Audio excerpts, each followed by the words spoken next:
Hello everyone, this is Sam with the Gent Mafia, and we are doing the Dragon Ball Team Training Review.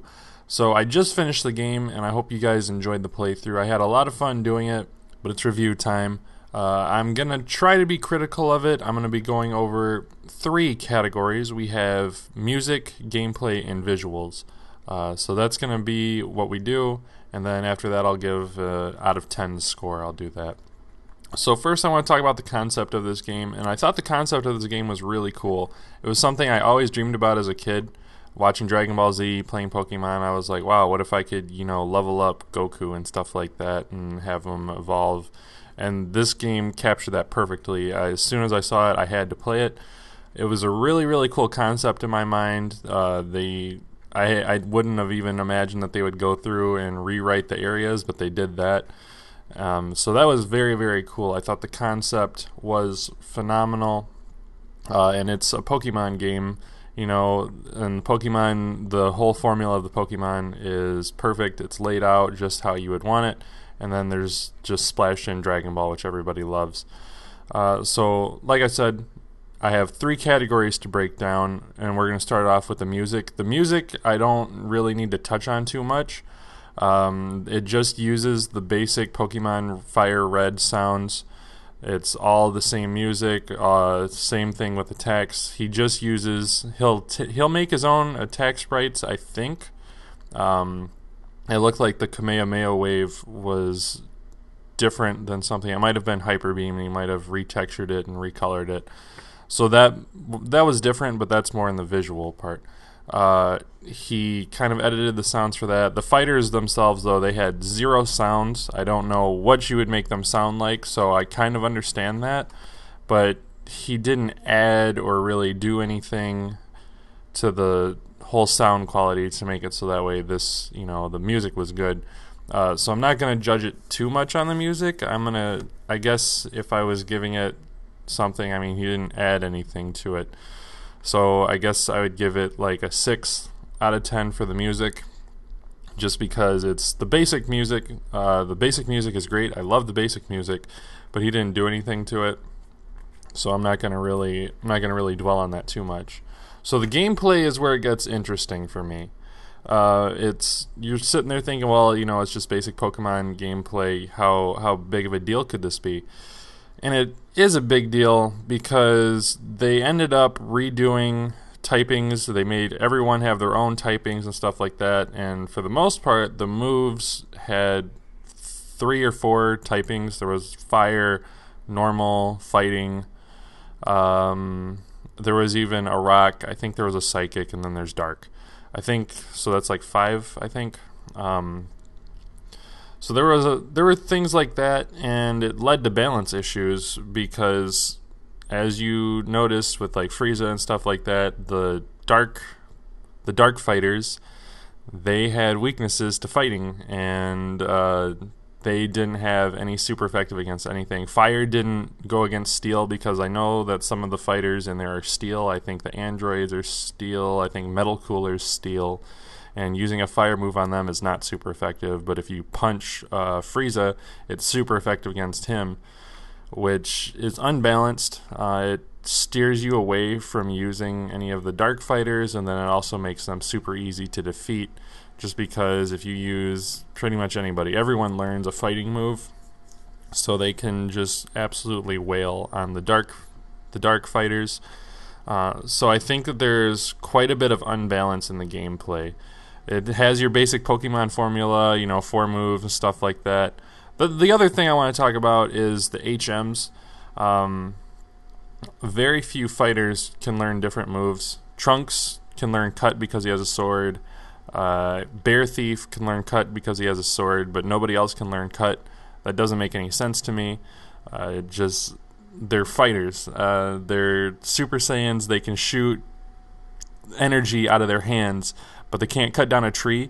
That just doesn't make sense to me. Same with Surf. Aqua's the only one in the game, as far as I know, that can learn Surf, which is preposterous to me. That forces you to have an HM slave.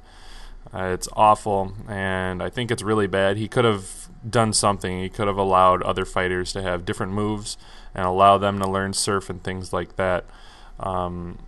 So that was ridiculous in my mind. But the biggest issue I have is that there is absolutely no balance in the game.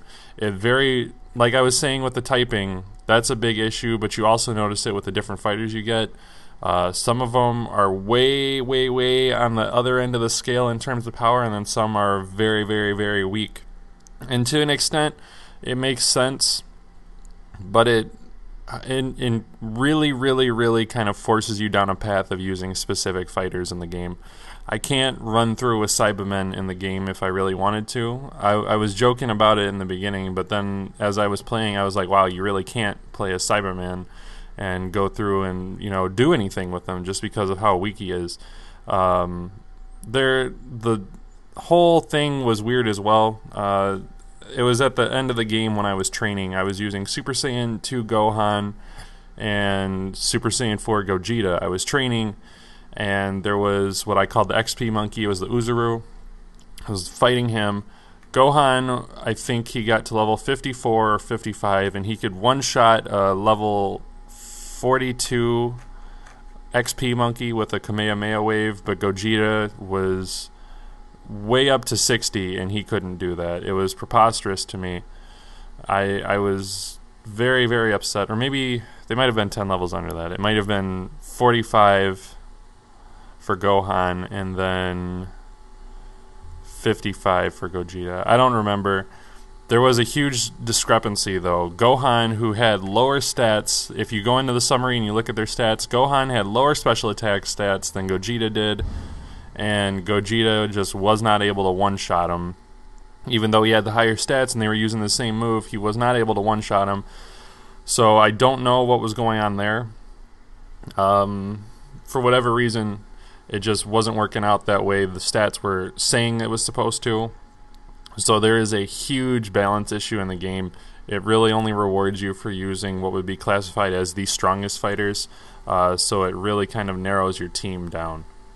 So I'm going to give the gameplay, I'm going to give that a 4 out of 10. I think, aside from the basic Pokemon formula, I think that the gameplay was pretty poor, just because, like I said, those balance issues, it doesn't allow a lot of room for creativity.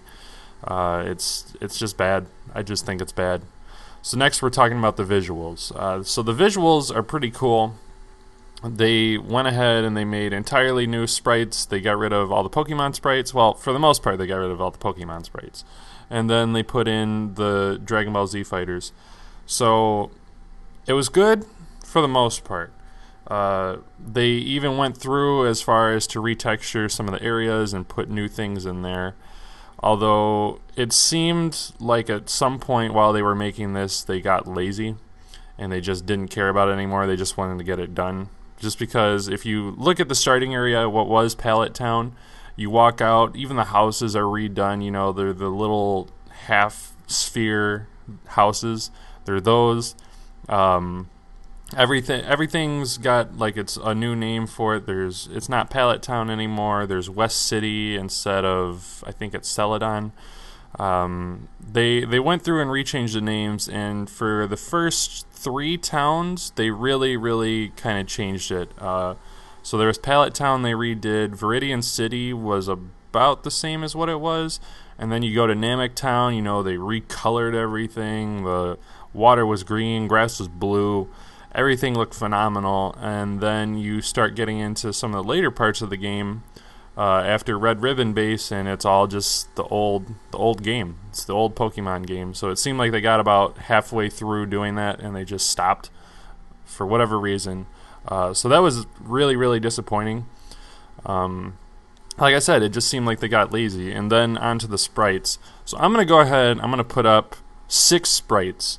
3 of them I think are hideous, and then 3 of them I think are very good. They're going to be in no particular order. I want you to pick out the 3 that I think are ugly and the 3 that I think are good. I'm going to give you 5 seconds. Think you got it figured out? Okay, cool. It seemed like they did some things well with the sprites and some things poorly. Some of them were really, really cool, and then, even the back sprites were really, really good, and then they had some of the animations in when you would open up your Pokemon to look at them, and kind of go through and adjust them, look at the summaries or whatever, and the box as well. Some of them they did a very, very good job on. Some of the other ones, I know that they're working with little pixels and things like that, so I can't go on them too hard about that. But it just, I don't know. Some of them, it's just like you couldn't have done any better than that. Oh, the other thing I want to talk about is the grammar. Please make sure you spell check your stuff, okay? This is ridiculous. When I'm going in, Frieza is called Freezer. I don't know if there was a translation thing or something like that, but even if it was a translation thing, whoever was translating it, you should have looked at it and been like, oh, okay, well, we know that Freezer is not correct, and it should be Frieza. There was Deborah. It was called Dabra. Are you kidding me? That just doesn't even, that's not even close. And then there were even idiosyncrasies with some of the text in the dialogue you would have with other trainers. There would just be grammar errors, and it would, if you know a little bit about grammar, it would kind of take you out of the moment. You'd be like, oh wow, look at that. They goofed that up pretty hard. Some of it was funny because it would be kind of silly. Like, you could sit there and make fun of Deborah and call him Dabra, especially since the dab's like a thing right now. You could joke about that right now, but it's just, I don't know. In terms of making this game like fine-tuned and crisp, there's a lot left over. So we went ahead, we talked about the visuals, the gameplay, the music. Oh, and visuals, I guess I'll give it a 7 out of 10. That's what I'm going to go ahead and say with that. But we went ahead and we covered all three of those categories. It was overall, the game's pretty good. I love the concept. I've always, ever since I was a kid and I was playing Pokemon and I was watching Dragon Ball Z, I always wanted to combine the two, and this game did that. Now, I know I went pretty hard on some of the criticisms of it, but these criticisms are fair. They're fair to call them out. You know, they didn't add any sound to the game. Their games, their fighters, it's unbalanced. It's totally unbalanced, completely unbalanced. And the visuals, they got lazy or sloppy. I swear, like Zarbon 2, worst sprite in the game, I would say. Out of all the ones that I've found so far, I would say that Zarbon's probably the worst sprite. Now, they had some cool ones, but there were some just fucked up ones beyond all recognition.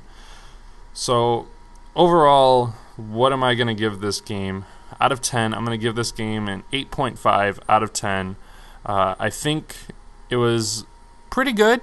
It took the two concepts. I mean, the Pokemon formula, it's a good formula. It's tried and true. And Dragon Ball Z, it's something that every kid loves. Everyone wants to be a Super Saiyan, all right? There's nobody that doesn't want to be a Super Saiyan. They went ahead and they brought that in as best as they could. I mean, obviously, like I was saying, there's a couple things they need to change, but for the most part, they did a good job, and they brought a childhood dream back to me. So I'd love to hear what you guys thought about the game. Hopefully you watched the gameplay. I would love to know what you guys thought about it in the comment section below. So we're going to wrap it up here. That does it for me. So I hope you guys enjoyed this Dragon Ball team training review.